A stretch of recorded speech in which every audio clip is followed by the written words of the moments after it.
Assalamualaikum warahmatullahi wabarakatuh.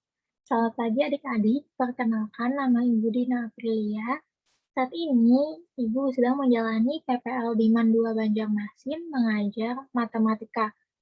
Nah, pada pembelajaran kita pada hari ini yang akan kita bahas adalah besar sudut dalam ruang antara dua buah garis. Nah, tujuan pembelajarannya yaitu kalian dapat menentukan besar sudut dalam ruang dengan tepat. Nah, dalam membahas besar sudut dalam ruang antara dua buah garis maupun garis dan bidang atau dua buah bidang, itu ada prinsip dalam menentukan besar sudutnya. Yang pertama yaitu teorema Pythagoras, yang kedua yaitu perbandingan trigonometri dasar dalam segitiga siku-siku, yang ketiga yaitu aturan kosinus. Nah, yang akan kita bahas pertama kali adalah teorema Pythagoras. Mungkin dari adik-adik sekalian sudah familiar dengan teorema Pythagoras ini, dan juga sudah dibahas sebelumnya bagaimana teorema Pythagoras ini. Nah, di sini terdapat sebuah soal, misalkan terdapat sebuah segitiga ABC dengan panjang AB 8 cm dan BC 6 cm, berapakah panjang AC? Nah, dengan menggunakan teorema Pythagoras, kan di sini permasalahan yang kita cari adalah menentukan panjang dari sisi miring. Nah, jika dalam mencari panjang sisi miring, dalam teorema Pythagoras, itu kedua sisinya dikuadratkan lalu dijumlahkan. Jadi, menjadi seperti ini, sisi miring kuadrat sama dengan jumlah kuadrat dari kedua sisinya. Nah, sehingga di sini AC kuadrat sama dengan AB kuadrat ditambah BC kuadrat. AB-nya 8, sehingga menjadi 8 kuadrat, lalu BC-nya 6, sehingga menjadi 6 kuadrat, lalu 64 ditambah 36 menghasilkan 100, jadi AC kuadrat sama dengan 100, sehingga AC sama dengan akar dari 100, menghasilkan AC sama dengan 10 cm. Sehingga kita dapat panjang AC adalah 10 cm. Nah, mungkin dari adik-adik sekalian sudah bisa mengingat bagaimana teorema Pythagoras ini, yang nantinya akan kita pakai dalam mencari panjang salah satu sisi yang akan kita gunakan nanti di pencarian besar sudut dalam ruang. Selanjutnya yaitu perbandingan trigonometri dasar dalam segitiga siku-siku. Nah, kita mempunyai sebuah segitiga siku-siku ABC, sehingga perbandingan trigonometrinya menjadi di sini, kita seandainya mencari sudut A. Nah, sudut A itu jadi rumus dari sin suatu sudut itu adalah sisi depan dibagi sisi miring, atau bisa kita singkat dengan D dibagi Mi. Nah, di sini karena yang kita cari adalah sudut A, maka sisi yang ada di depan dari sudut A itu adalah sisi BC, dan sisi miring itu adalah AC, sehingga BC dibagi AC. Selanjutnya, cos A itu rumusnya sisi samping dibagi sisi miring. Nah, itu disingkat dengan sa dibagi mi. Nah, karena sudut A yang kita cari, lalu sisi samping yang ada di sudut A itu adalah AB, lalu sisi miringnya adalah AC, sehingga cos A itu adalah AB per AC. Selanjutnya, tan A sama dengan sisi depan dibagi sisi miring, atau bisa kita singkat dengan D dibagi sa. Nah, karena sudut yang kita cari adalah A, jadi rumus dari tan ini, karena sisi depan dari sudut A itu adalah BC, lalu di sampingnya adalah AB, sehingga tan itu BC dibagi AB. Nah, di sini ada sebuah contoh, Diberikan segitiga siku-siku ABC dengan siku-siku di B, jika panjang sisi AB sama dengan 16, BC sama dengan 9, dan AC sama dengan 25, tentukan sin A, cos A, dan tan A. Nah, kita memakai rumus yang tadi, untuk sinnya demi, karena yang kita cari adalah sudut A, maka perbandingannya adalah yang ada di depannya yaitu sisi BC, dan sisi miringnya adalah AC, sehingga BC per AC. Lalu kita masukkan angkanya, yaitu 9/25. Kita lanjutkan lagi dengan cos A, yaitu sisi samping dibagi sisi miring. Karena sudut yang kita cari adalah sudut A, jadi sisi samping dari sudut A itu adalah AB, lalu sisi miringnya adalah AC, sehingga cos A itu 16/25. Lalu tan A sama dengan sisi depan dibagi sisi samping. Di depan sudut A itu ada sisi BC, dan di sampingnya yaitu ada sisi AB, sehingga tan A sama dengan 9/16.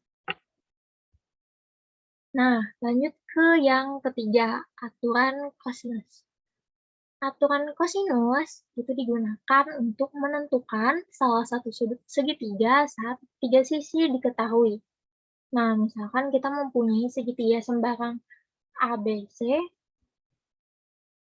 maka berlaku aturan kosinus sebagai berikut. Nah, jadi seandainya kita mencari sudut A, maka kita akan menambahkan dari panjang B kuadrat ditambah C kuadrat dikurang A kuadrat per 2BC. Lalu dilanjutkan cos B-nya seperti itu, A kuadrat ditambah C kuadrat dikurang B kuadrat per 2AC. Lalu cos C-nya sama dengan A kuadrat ditambah B kuadrat dikurang C kuadrat per 2AB. Nah, di sini ada contohnya. Diketahui segitiga ABC. Tentukan besar sudut yang terbentuk antara sisi AB dan BC. Nah, dengan menggunakan aturan kosinus, maka karena kita mencari sudut B, maka yang kita jumlahkan adalah 15 kuadrat ditambah 8 kuadrat dikurang 13 kuadrat per 2 dikali 15 dikali 8. Menghasilkan 225 ditambah 64 dikurang 169 per 240. Hasilnya 120 per 240. Lalu kita sederhanakan menghasilkan 1/2.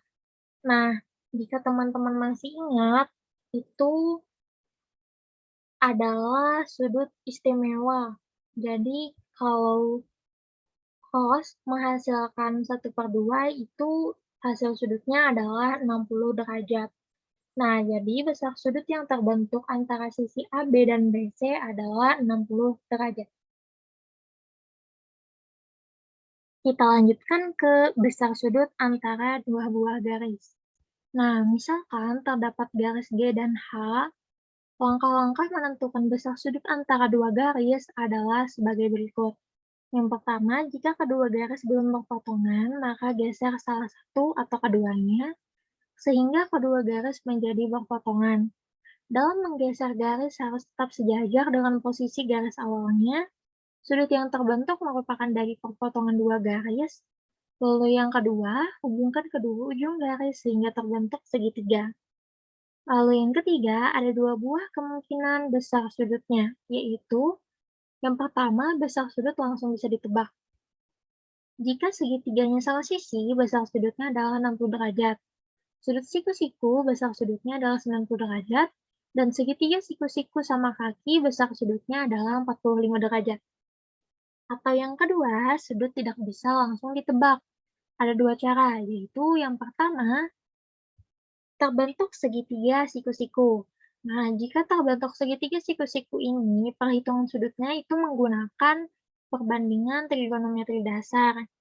Lalu yang kedua, jika bukan segitiga siku-siku, maka perhitungannya menggunakan aturan kosinus. Nah, contoh yang pertama, di sini ada kubus ABCD EFGH. Tentukan besar sudut antara garis AH, di sini garis AH, dan garis BC.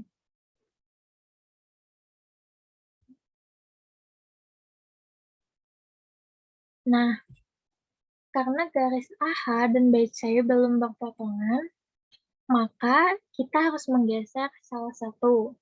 Nah, kita kembali ke gambarnya.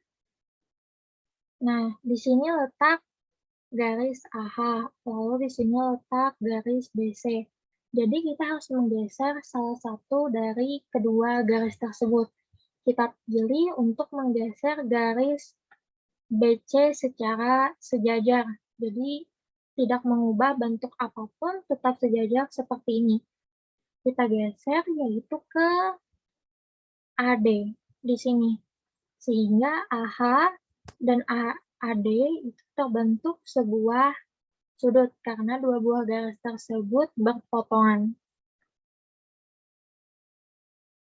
Nah, hubungkan kedua ujung garis yaitu H ke D sehingga terbentuk segitiga HAD. Nah, kita kembali lagi ke gambar. Tadi kita sudah mendapatkan AH dan AD, lalu kita hubungkan H ke D sehingga terbentuk segitiga HAD.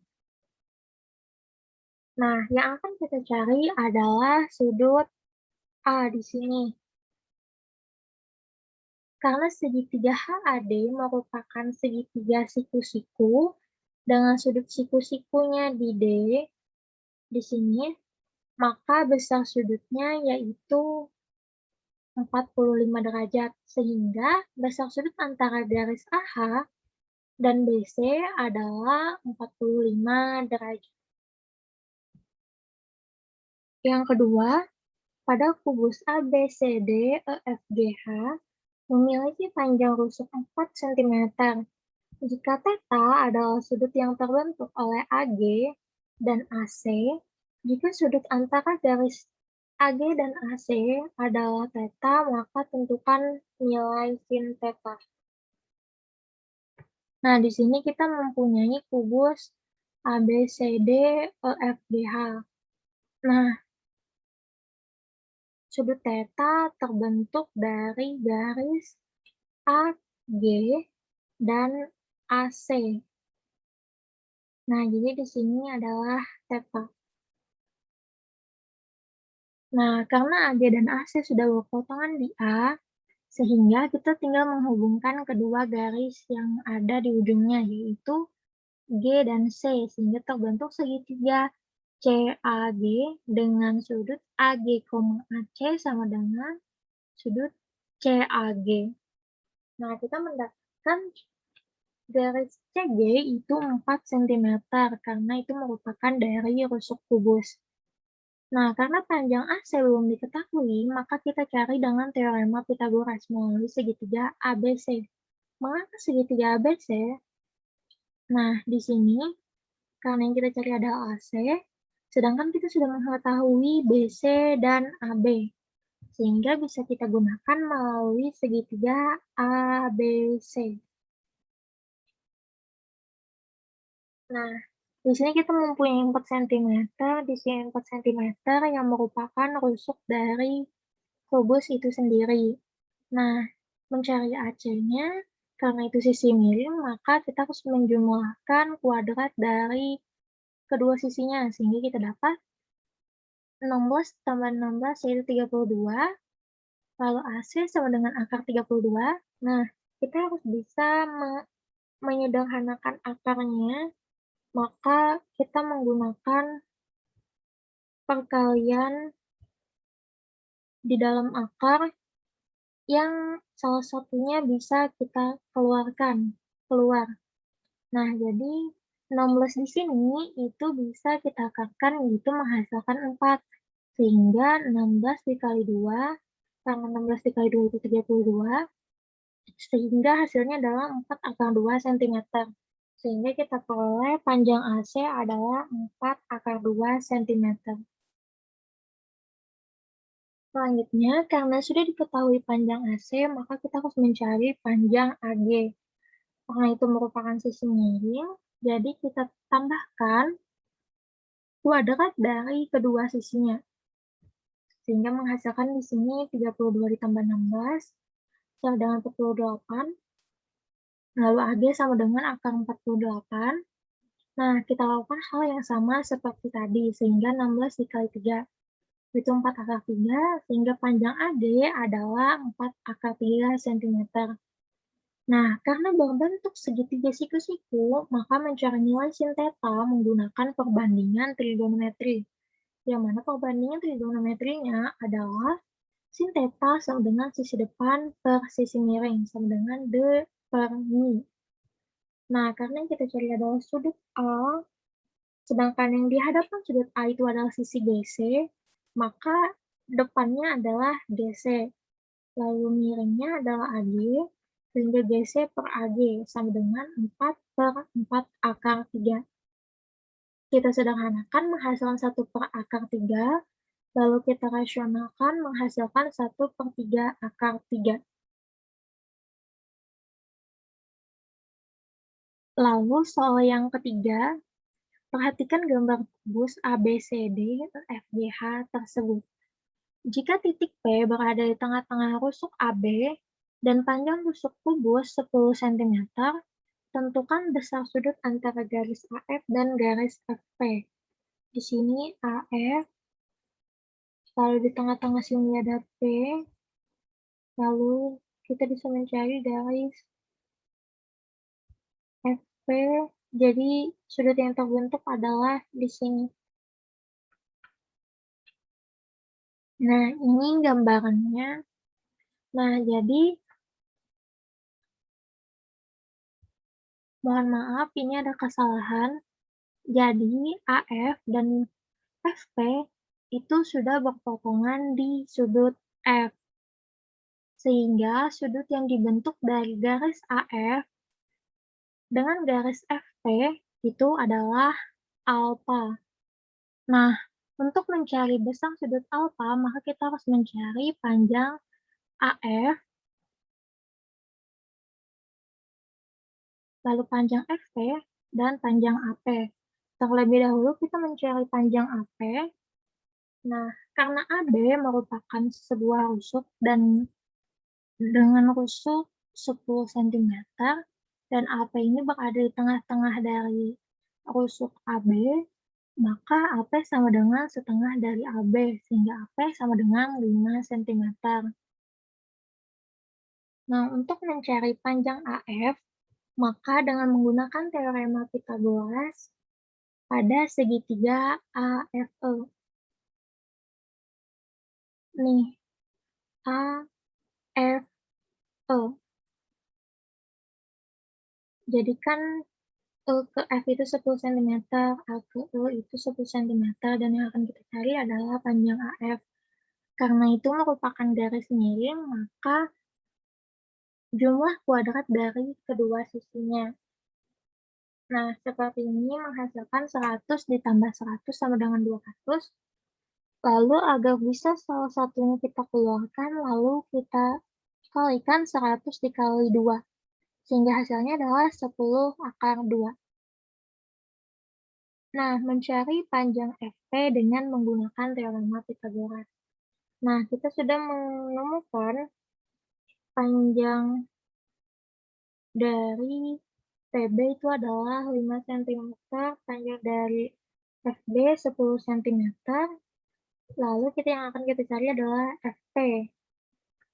Nah, jadi FP kuadrat sama dengan 5 kuadrat ditambah 10 kuadrat, karena FP merupakan sisi miring. FP kuadrat sama dengan 25 ditambah 100, sama dengan 125, lalu FP sama dengan akar dari 125 sama dengan 25 dikali 5 menghasilkan FP sama dengan 5/5 cm. Nah, selanjutnya kita menggunakan aturan kosinus. yaitu AF kuadrat tambah FP kuadrat dikurang AP kuadrat per 2 dikali AF dikali FP. Nah, itu kita masukkan angka-angkanya sehingga hasil yang akan kita dapat adalah 300/100 lalu kita sederhanakan menjadi 3/10, sehingga kita dapat alfanya adalah 18,43 derajat. Nah, sekian pembelajaran kita pada hari ini. Ibu memohon maaf apabila terdapat kesalahan. Mari kita sama-sama mengucapkan alhamdulillah. Wassalamualaikum warahmatullahi wabarakatuh.